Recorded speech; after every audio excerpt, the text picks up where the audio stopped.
कल शाम में जो है ऐसा हुआ कि ये लोग हमारी हत्या का प्लानिंग करने लगा।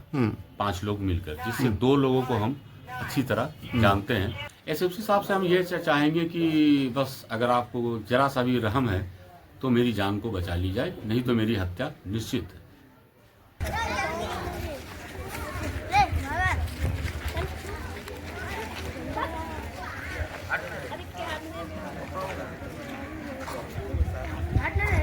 मिंटू जी, आप 39 नंबर के पार्षद पति और वार्ड प्रतिनिधि भी हैं, तो आपने मुजाहिदपुर थाने में एक आवेदन दिया है कि हम पे हमारी हत्या हो सकती है, जान को खतरा है। तो क्या मैटर क्या है?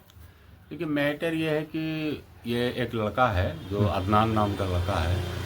वो जेल से आया है जब से, तब से कुछ न कुछ तरह तरह का कुछ न कुछ बम पटकना, हथियार चमकना, पूरे भागलपुर के लोगों को चैलेंज करना कि डिमांड लेंगे, ये लेंगे, इस तरीके का। कल शाम में जो है ऐसा हुआ कि ये लोग हमारी हत्या का प्लानिंग करने लगा। 5 लोग मिलकर, जिससे 2 लोगों को हम अच्छी तरह जानते हैं, अदनान को और सिकंदर को।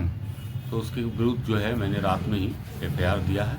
11:30 बजे थाना अध्यक्ष आए थे, जैसे मैंने कॉल किया था तुरंत वो आए। फिर डीएसपी साहब भी आए थे और आकर जो वास्तु स्थिति थी उसका जायजा किया और एफआईआर। डीएसपी साहब कहाँ आए थे?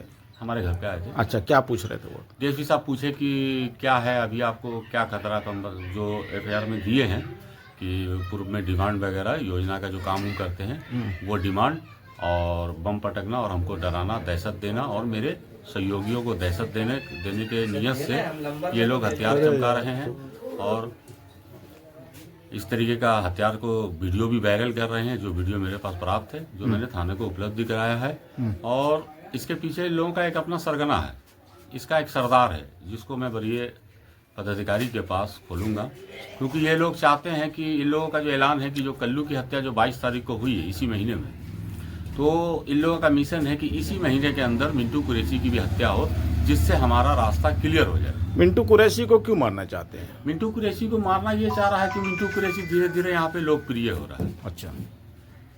और मेरा किसी से बैर नहीं है, मैं किसी के किसी भी मामले में, किसी वैध अवैध किसी भी काम में मैं किसी को हस्तक्षेप नहीं करता हूँ, लेकिन उसको लगता है कि ये धीरे धीरे आगे बढ़ेगा। और थाना प्रभारी सहित पुलिस बल के लोग आए थे, तो क्या जानकारी आपने उनको दी?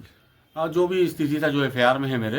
एफआईआर में क्या दर्ज किया आपने? एफआईआर में हमने वही किया है कि मतलब मेरे जाल माल का खतरा है और ये लोग इस तरीके के अपराधी हैं और हमारे बारे में बार बार मिशन बना रहे हैं। एक मेरा जो साक्ष्य था उसका भी वीडियो फुटेज बना के ले गए हैं, इसलिए हम थोड़ा उसको गौण रखना चाहते हैं। बच्चा है, कुछ उसको हादसा ना हो जाए। जो लोगों के जरिए हमको जानकारी प्राप्त हुई है, हम नहीं चाहते हैं कि वो लोगों पे भी खतरा मंडराए। जी।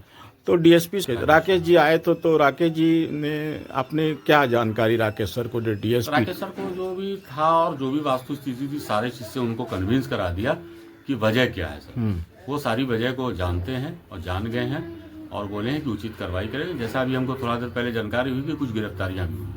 अच्छा, किसकी गिरफ्तारी हुई? शायद तो सिकंदर और कोई दूसरा लड़का है जिसको नहीं पहचानते थे हम, शायद उस सब लोगों की गिरफ्तारी हुई है। ये कहाँ से गिरफ्तारी हुई? ये अभी मुझे सटीक मालूम नहीं है। देखिए, ये बाढ़ का तो एक इतिहास रहा है।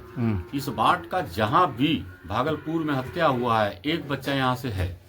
इसका कारण तो हम ढूंढ ढूंढ कर परेशान है, क्योंकि हमको भी 3 वर्ष हो चुका है। हमने पीसफुल रखने का फुल प्रयास किया है, लेकिन बड़े अधिकारी को ये समझने की जरूरत है कि इस सब मामलात का मेन सरगना कौन है। क्योंकि अगर हम लोग आपके मीडिया के माध्यम से मैक पे कहेंगे तो जो लेट लगने वाली हत्या में वो जल्द हो जाएगी, मेरी नहीं तो मेरे परिजनों की हो जाएगी, तो आप सहयोगी की हो जाएगी। आपको लग रहा है कि कल्लू की तरह हमारी भी हत्या हो सकती है? एकदम श्योर। उसने मतलब अपना टारगेट बनाया है।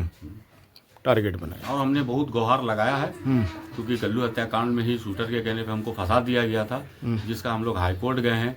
आज भी कल्लू का पूरा परिवार मेरे साथ है और जो केस करता है वो भी है। हम लोग तो जो पूर्व में जो भी बड़े पदाधिकारी थे, उनकी बीवी, मेरी पत्नी, केस करता, न्यायालय में देकर, बड़े बड़े पदाधिकारियों को देकर, फिर भी हमको इंसाफ नहीं मिला।